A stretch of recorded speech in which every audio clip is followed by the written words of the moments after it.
शरीरं सुरूपं तथा वा करत्रं यशश्चारुचित्रं धनं मेरुतुल्यम् मनश्चेन लग्नं गुरोरङ्घ्रिपद्मे ततः किं ततः किं ततः किं ततः किम्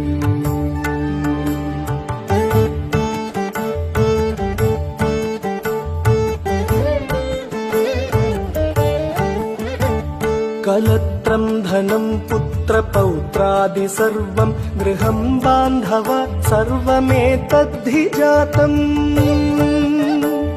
मनश्चेन्न लग्नं गुरोरङ्घ्रिपत्नी ततः किं ततः किं ततः किं ततः किम्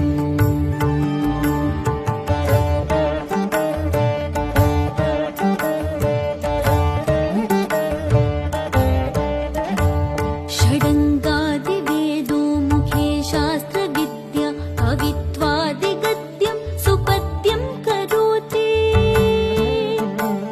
मनश्चेन लग्नं गुरोरङ्घ्रिपद्मे ततः किं ततः किं ततः किं ततः किम्